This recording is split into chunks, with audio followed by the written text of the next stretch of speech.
Good morning and namaste. So it is December 9th, 2013, and I'm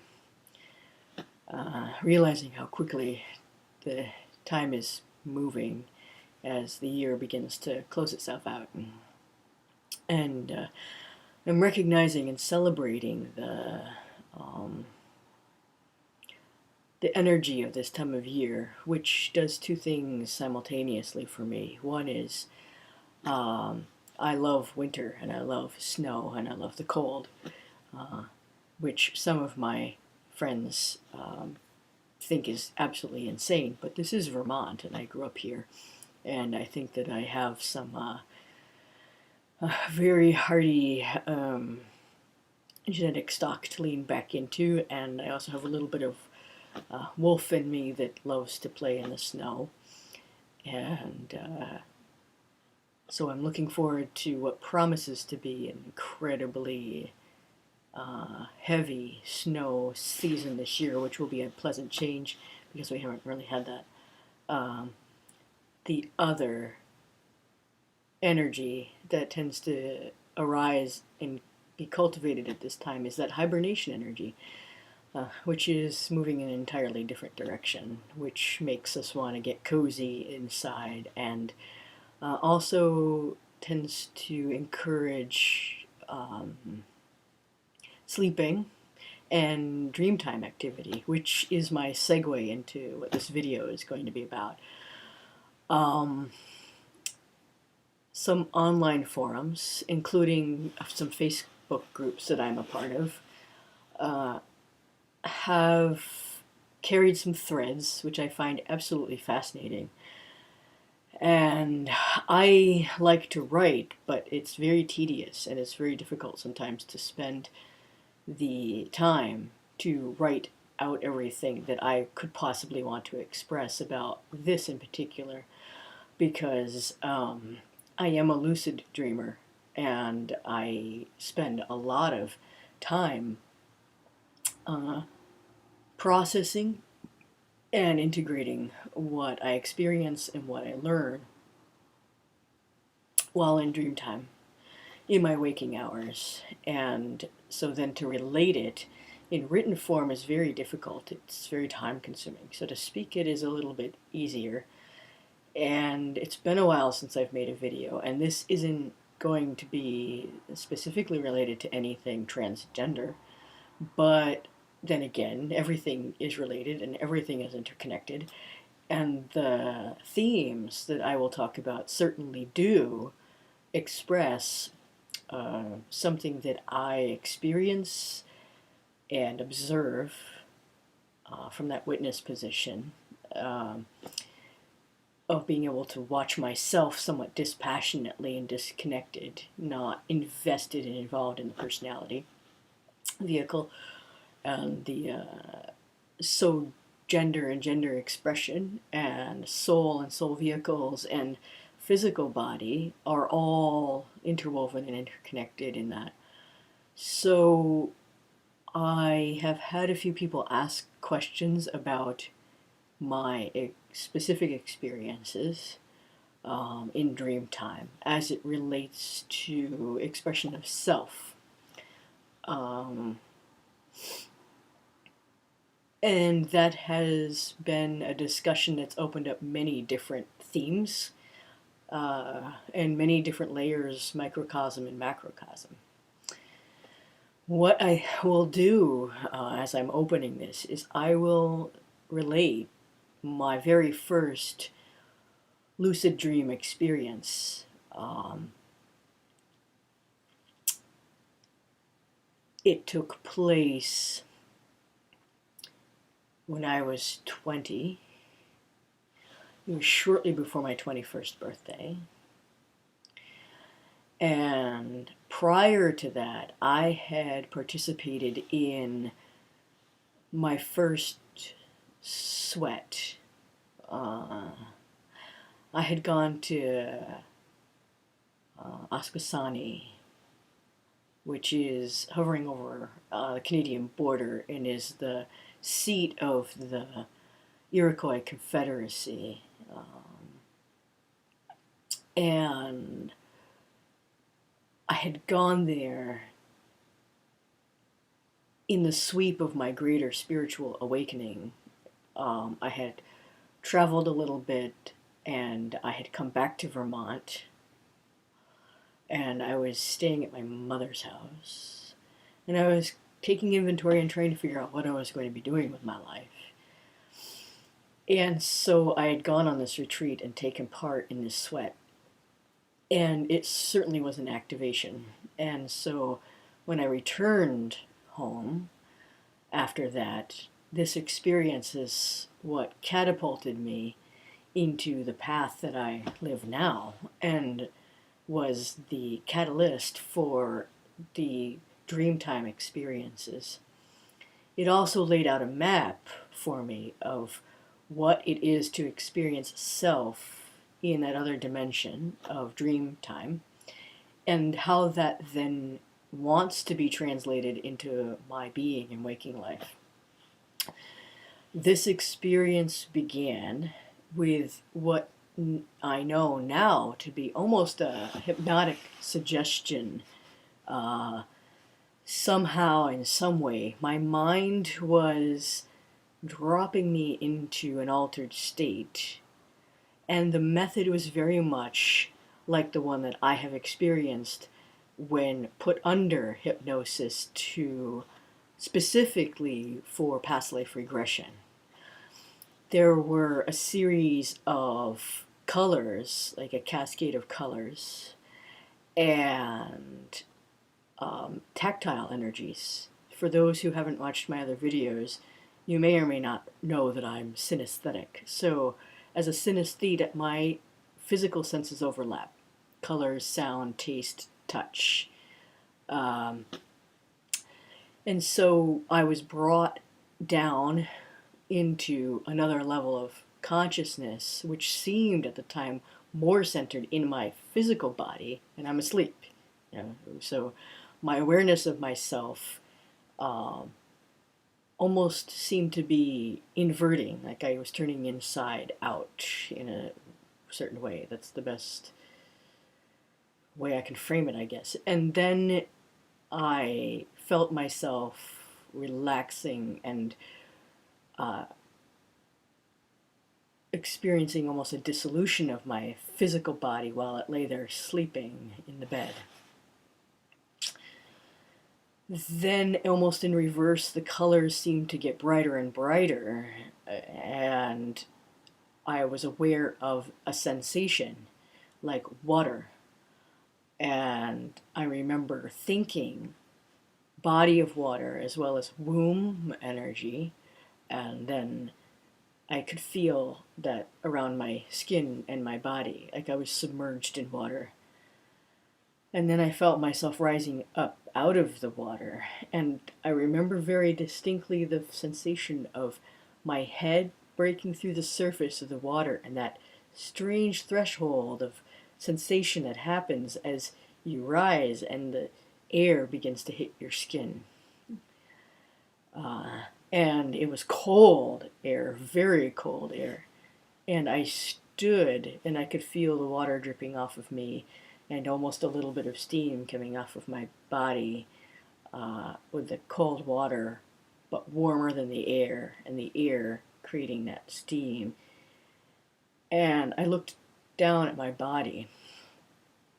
And I suppose that prior to this experience, I hadn't really become consciously aware of what my dream form, what my body in Dreamtime looked like or felt like. I just was. And especially in childhood, I was just very free in Dreamtime, and I didn't register an appearance or a frame or a height or mass or anything like that.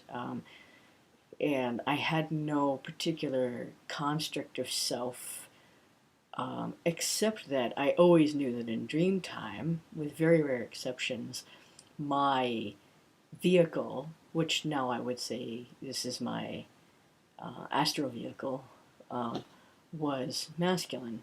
So that was consistent. There were only two exceptions to that, and those are stories for another time.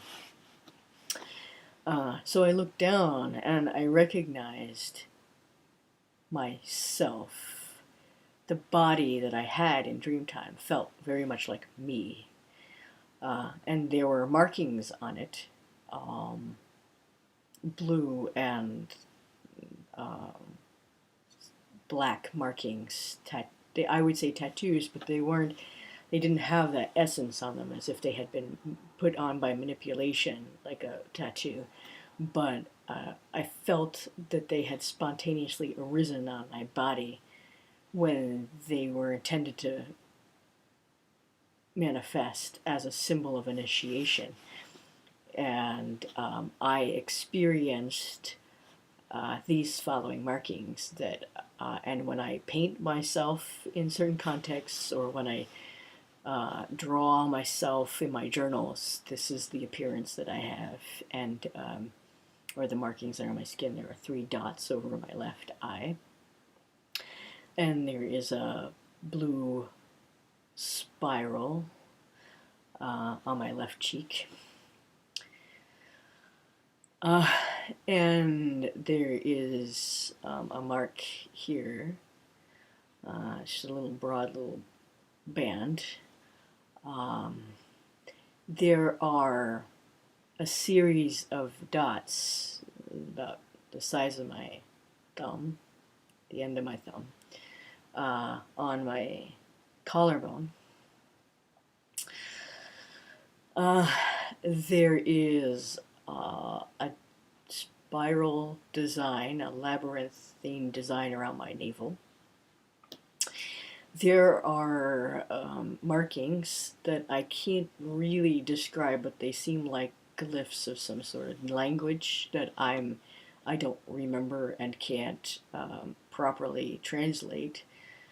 But they feel like some of the most ancient marks on my body, on my arms.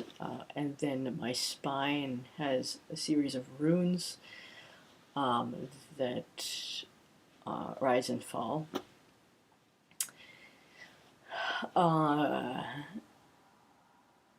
And there are marks on around my ankles. There are bands that are there. 4 lines in a progression of thickness.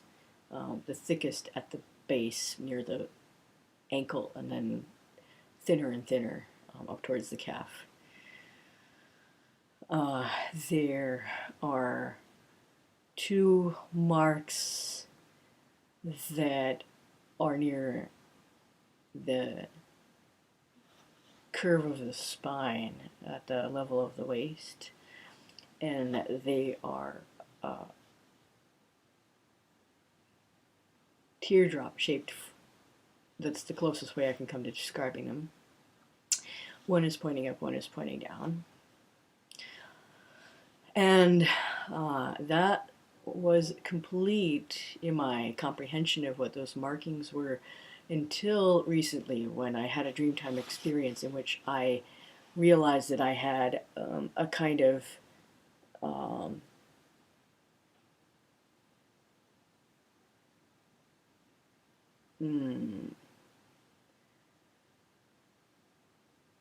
a sphere at the base of my skull that had a kind of marking around it, but wasn't always visible. So I took stock of this body, and I'm describing it so elaborately because the way in which we present in Dreamtime, if consistent, seems to be a map of our soul expression, what I've called the original intent behind our creation and our purpose for being here. And it seems that many of these markings say something about a variety of incarnations that I've experienced here, and are not confined to the ancient-most time of my existence, nor the most recent. But if I pay attention to that body in Dreamtime, then I'm shown things about myself that I need to gather or integrate, or sometimes purge and release. And like a map of meridians and pressure points, it's saying, pay attention to these parts of your physical body, pay attention to where these initiatory marks were placed and why. So I'm elaborating so much to give this detailed map, and encourage others to maybe concentrate, focus a little harder next time they're in dream time. What does this body look like and feel like? Is it simply a mirror reflection of what I am in my waking life? Is it a different body? What does it look like? Is it tall? Is it short? Does it feel energized? Does it feel inert? Is it masculine? Is it feminine? Is it neither? Is it both? Does it feel very ancient? Does it feel new? Does it feel like I've walked into a period of time that is meaningful to me? All of those questions are a part of the cartography of our dream landscape, what it has to offer us when we examine our souls and our way of moving in the world. So, in that body, I stood up in this body of water and I looked around, and I was in a lake, a small lake. It was a winter landscape, tundra, ancient evergreens and pines, and some northern varieties of hard and soft woods and scrub, but snow, very definitely ice and snow. And as I looked around this landscape, I could feel the cold air entering my body. I could see it in my breath when I exhaled. And there, as I looked around, there was this low outcropping of land, and the forest came right up to the edge of it. And snow and stones and some ferns and moss and some tall grasses that were growing into the forest. And I breathed in this landscape, and it felt very familiar, a very specific location, not just an archetypal winter landscape. And I had a strong sense of personal connection with it. I felt then a presence, a very distinct, certain presence, and I started looking around to try to find where this presence was, who was watching me. And as I scanned that landscape, I saw her. I saw this wolf standing at the edge, this small clearing in the woods at the edge of that outcropping, looking at me. Just very calmly standing and staring at me. And I felt myself being seen and being witnessed, consciously, very sentiently, very personally. This was a being that knew me and knew my purpose for being there. And then I felt compelled to move towards her, so I waded through the water, feeling that hyper sensation of those dream landscapes, which are more real than real. They're more impressive and more potent a sensation than this stuff that you can touch here with your fingertips, or process through your senses in your waking life. And I felt the motion of the water around me as it moved when I moved, and I felt the crunch. I heard the crunch and I felt the crunch of the snow under my feet, the crystalline nature of the snow particles under my feet, the cold coming up through the soles of my feet. But even though I registered the cold, I didn't feel cold. I didn't feel uncomfortable at all by being naked and standing there in this landscape. And I moved towards her, and the wolf looked at me for a moment, and we just shared regard for one another for a few moments. And then all of a sudden she turned and ran into the woods, into the forest. And I knew that I was meant to run after her, so I did. And we ran, and I can't use the word chase because I didn't feel like I was chasing her, but it felt like we had fallen into the proper cadence of the proper rhythm of our running, and I was just simply meant to follow without pursuing. And I ran for a long time and suddenly realized that I wasn't tired, that I didn't feel fatigue in my body at all. I didn't feel out of breath. And when I looked down, my body wasn't human anymore. It was also a wolf form. And I had shapeshifted. And we ran for an indeterminate amount of time. The landscape changed during the course of our journey, and this climate changed into that climate and became another climate, and we were shifting regions very quickly, and I am not certain where we traveled from or where we were traveling to, but we finally came to this place where there was a very sharp incline in another wooded region, but not winter. Summertime, very full, lush foliage, green. And the rise was very sharp, and there was a kind of path that seemed to open up through these woods, through this particular forest. And at the top of this rise was a perfectly round clearing. And as we entered the clearing, it closed. The path behind us seemed to close, and there was simply this clearing bordered by these tall trees, beautiful, ancient, straight trees. And I stood there with her, and just gazing at me, she conveyed that I was meant to remain there. And she vanished. And as I stood there in that circle, I remember looking up, straight up, through the circular clearing at the sky. And it had been daylight when we arrived, and then it was nighttime as I stood there alone, and I could see the stars and the particular constellations. And I could feel myself beginning to be drawn out of the top of my skull, out of my crown chakra.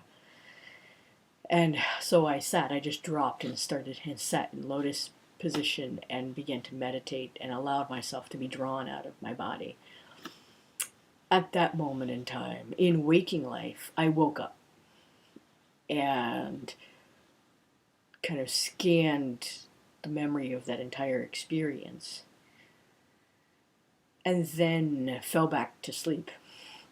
And when I fell back to sleep, I was in exactly the same place in that clearing and dropped back into my body, sitting in meditation.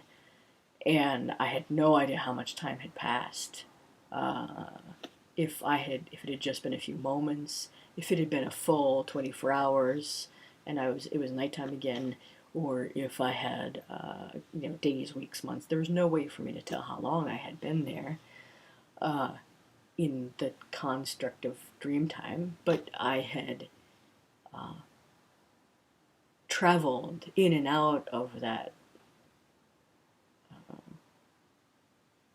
other dimension for a purpose, clearly. But I knew as I dropped back into my body and I entered my own self-consciousness again, that it was finished, and I stood up. And then I woke up, and I woke up for good. It was morning time. And that experience was the first of many Dreamtime journeys where I would encounter uh, other beings who were archetypally connected with me, and I with them.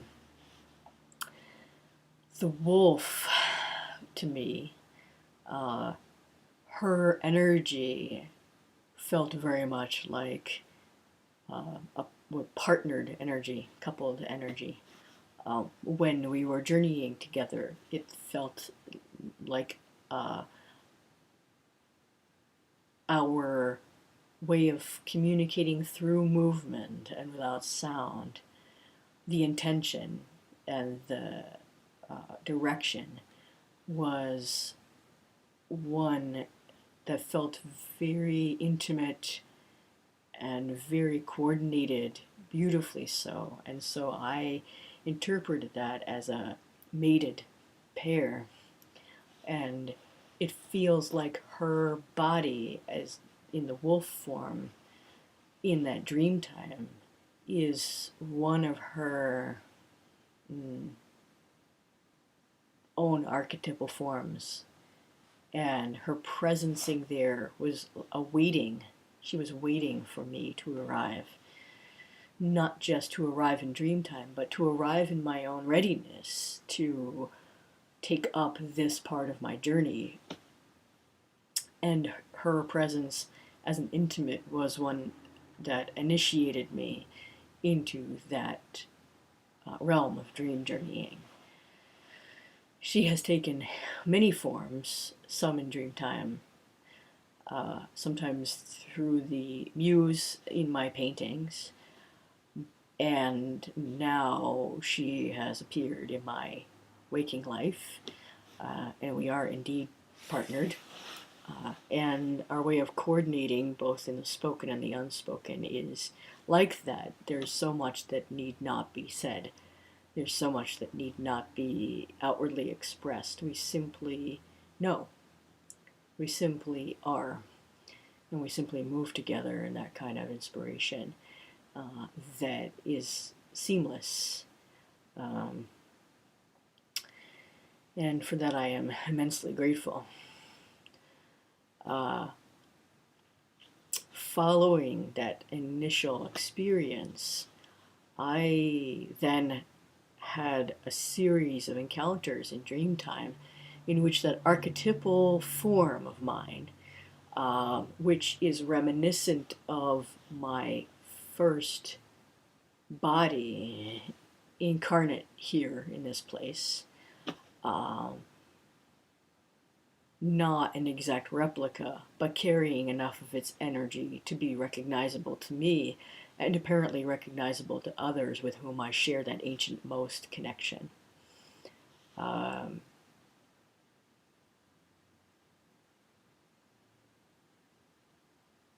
There was a period of time, and I think this is normal, and healthy to a degree, as long as it doesn't become a true addiction. But there was a period of time following that experience when I worked very hard to move into that lucid place. I kept journals, I dowsed, I would practice self-hypnosis. There were certain things that I would do to move myself into that state. One of the things that I can do to induce that is to start taking away senses. If I blindfold myself or if I wear earplugs, for instance, those are two of the most powerful things. But sensory deprivation outwardly allows me then to awaken and heighten my inner senses and my perception of a physical reality that isn't physical, that's a part of the hologram of dreamtime. And once I begin to perceive myself as being in that form,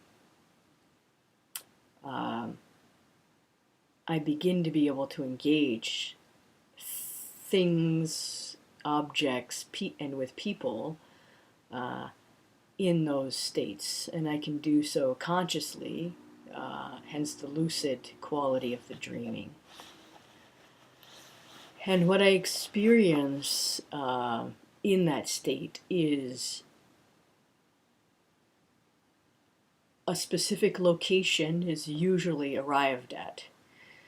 And by specific, I mean, for instance, I live in the town of Burlington, Vermont, a small college city on the shores of Lake Champlain, and we have views of both the Green Mountains here in Vermont and the Adirondacks in New York. Beautiful, gorgeous landscape. In Dreamtime, it is the same landscape, but it is slippery with time. And what I experience is past, present, and future overlapping at the same moment as I move through the landscape. And so, for instance, people's dress might be a strange amalgam of periods, costume from different periods. There might be cars, and they might be vintage cars, and they might be modern cars, and they might be futuristic vehicles, all at the same time, all on the same street. There might be horse-drawn carriages, too. People might be using different objects from different eras, even in their own personal collection of objects. And the energy itself also overlaps. The very air, for lack of a better word, that I perceive in that landscape is tactile and is visible, and it has this kind of way of expressing the shifting of time and space. It's a very live, active field of potential, is how I describe it. And, it almost seems like something that you could touch, and you probably could. I haven't really played with that because I don't want to mess. It's like with a canvas, if someone's working on a painting, I don't want to go over and start messing with the paint and touching the surface of it. And I feel that way very much about Dreamtime. Like, whoever is engineering it, even if it's me on some other level, I don't want to be messing with it. So I don't want to go and start touching it and poking at it and, exploring it too much to see what it is and what it does and how it works. I'll let the engineering department do that. So in that movable, influential landscape of potential, I often find that there is a purpose that's driving the dream. It often has to do, or it has to do with fulfilling some kind of goal or purpose. There's a job to do. There's a task that needs to be done. There's a point that needs to be realized. And there is a cast of characters that is also an amalgam. Quite often, the people that I engage with, or I'm traveling with, or I interact with, are archetypally themselves. Meaning, like me, I'm recognizable at a soul level to other beings who know me as a soul and who we've traveled together in and out of incarnation, more than likely. But I am also not like this. I don't look anything like this in Dreamtime, actually. And there's very little of this form in that one. So I recognize those beings by way of translation. So, for instance, there are two beings that I travel with and apparently coordinate with and work with who have real-life counterparts. And they are also consciously and lucidly engaging in that world and interacting with me. One appears as an older British gentleman, and he is tall and thin, with very, very particular individual characteristics facially, and his hands are very unique. And his body actually seems to echo for me an alien form, which tells me a little bit about where he's come from and who he is when he's not incarnate, and tells me a lot about what he's doing here as a part of this triangle, this triumvirate that I tend to work in. Triangles, by the way, are my uh, primary form of relationship in real waking life and in real dream time. It's what I do, apparently. Being a point on a triangle is a very important part of how I'm constructed and what I'm doing here. And then there is a being who never speaks and witnesses and records for the Akash as well as for other archives. And his appearance is very neutral. He's one of those beings that if you had to describe him, you probably couldn't. But he's stable. He doesn't take different forms. He doesn't shapeshift. He just simply is very neutral. So neutral that he almost seems like a blank page. And you don't really register his physical presence, and I don't think that anyone's meant to. I know he's there because I'm connected to him by purpose and by energetics. So I have traveled with them a lot, and we tend to work together a lot.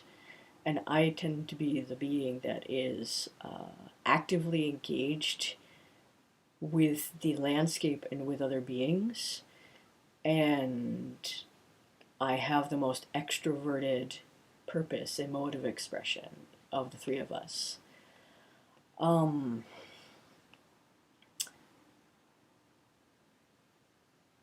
The second lucid experience that I can remember in Dreamtime, I was with them.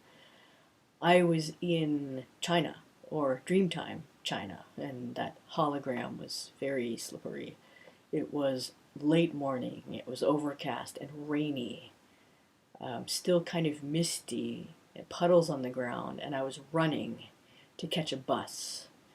And the backstory energy of this told me I was always running late for this bus. And as I barely caught it and jumped on board, the bus driver was yelling at me in some particular dialect about being late again and cursing me out. And I gather all my stuff and I'm struggling to get to my seat, and I plop into my seat and get settled. And I register as I'm doing that these other two beings in two seats behind me in the same row as the older British gentleman, and then a few seats behind him is the watcher presence. And I gather that what we're doing there is we are looking for someone. We are trying to locate a particular being. And so far we have not been able to find him. As I get settled in my seat, I have a bag, like a big satchel, and I plop it beside me and I open it up. And I start taking things out. I'm going to work while I'm on the bus, while we're traveling to our destination. And I take out these notebooks and I open them, and inside are loose pages of parchment, very high quality, fine parchment. And I take out my pen, and it's a very interesting, not quite ballpoint pen. I mean, not ballpoint pen, fountain pen, but it's not really a fountain pen. It doesn't write with ink. There's another way it seems to record, and like the tattoos and body markings, somehow it interacts with the paper in a way that allows the forms of the letters and images to arise spontaneously. Very interesting. I love it. Sensually and energetically, it's very pleasing. In the same way that When I do calligraphy, it's very, like the feel of the pen and the ink moving on the page is very sensually pleasing, very much like that, but in its own unique way, and translated through all of those forms. I am translating something. And before I begin work, I take out another object. Now, I had this experience in 1991. No, 1992. Early 1992. April, maybe March or April of 1992. The object that I took out of the bag was about this big, fit in the palm of your hand, and had headphones, and I was listening to music on it. And when I drew it, and then looked at the drawing much, much later, revisiting old sketchbooks, I realized it looked like an iPod. Instead of what I had at the time, which was a rather bulky Walkman, cassette tapes. So I was listening to music while I was working, and the song that I was listening to was Pink Floyd's Wish You Were Here. And when I hear music in Dreamtime, or when I wake up with music on the internal radio waves, the song is always very meaningful. So this was important to pay attention to. What I was working on, what I was translating, were a series of pages, and the first language was ancient Egyptian hieroglyphics, and then the next page was Sanskrit, and then the page after that was some form of Asian written language, and it might have been an ancient form of the Chinese written language in some region or dialect, but I didn't recognize it as such per se. I just recognized it as Oriental, and then into English. And whatever it was that I was translating, I was working on this. And then all of a sudden I felt another presence. And I felt someone watching me, very much like the wolf energy in the first lucid dream experience. And I turned my head to the right, and I look, and across the aisle of the bus, there is a man sitting there. And he's wearing these robes, these like silk robes, and they're gold and green and with triton all the way down. And he has a full beard, dark hair, and very sparkly, twinkling, happy, smiling eyes, a little mischievous. And he's just looking at me and smiling. Next to him is a bag, and there's a staff. There's a long staff, and it looks some kind of metal, thin, tubular staff. And hanging off of it are these rings that are all the same size, but varying amounts of links, sometimes 3, 6. I didn't pay that much attention to notice the number of connections or links, or it passed by me, my awareness. I just noticed that it was there and how unusual it was. And as he sat there and smiled at me, rather inscrutably, I looked at him, I put my pages down for a moment and said, "You're him." And he smiled at me. He just smiled at me, broader smile. And all of a sudden, in a very quick motion, he reached across the aisle with something in his hands. And they were a pair of crane scissors, which I learned afterwards, or remembered afterwards, or rediscovered that they were midwives' scissors, intended to cut the umbilical cord on a newborn. They were golden crane scissors, and he sliced through the pages that I had been holding and working on. And as the fragments of the pages fell to the floor of the bus, they turned into lotus petals. And that was the dream. I woke after that and lay there for a long time thinking about the message of that dream. Now, I'm not going to relate that here and now, but I did want to share both of those experiences by way of opening a door for others to examine their own dreaming or open a door of new exploration in their dreaming. And I also wanted to share what my experience of self was in those dreams. In this second dream, while being on this mission, my body was the same as in the first.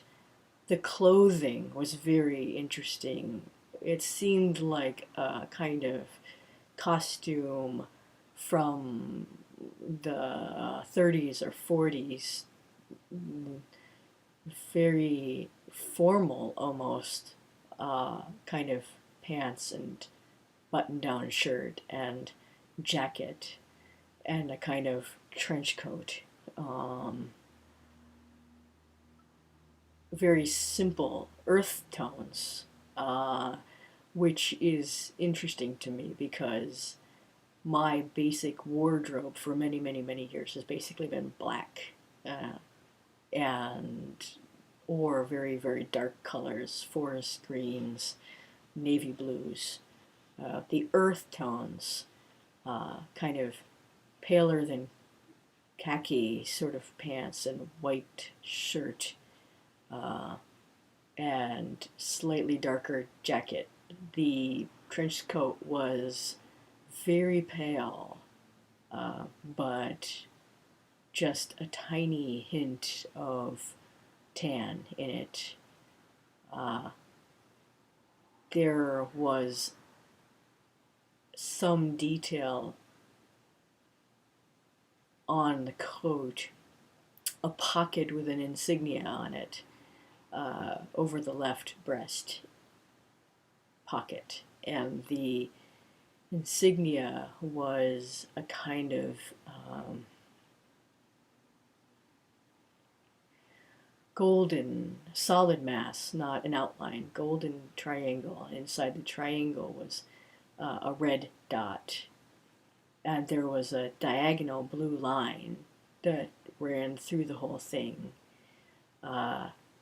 with 2 dots on either end of the diagonal line, very small. And this was consistently showed up in my dreams on objects or on me, on my clothing, or on something that I was holding or carrying with me. And the consistency of those kinds of signs and my physical presence, the beings that I tend to travel with and work with, all have moved with me over the past 20 some odd years of journeying like this. And so I'm gonna close this because the video is getting very long, but I wanted to be able to share those experiences. And I think in the next video I want to talk about the actual hologram of the dream world a little bit. And I invite questions and comments, and I want to invite people to share their own experiences. This will be posted here on YouTube, but it will also be posted on my Facebook wall and likely in a couple of the groups that I belong to. And so for those people who know me in those forums and in those virtual worlds, I want to invite a dialogue about these experiences, and I'm happy to answer any questions that people might have about technique or experiences or insights. So for those of you who don't know me in those other places, my Facebook profile is Ardena Parsons, and you can find me there. And here, if this is valuable to you, please like, please share, please comment, and until next time, namaste.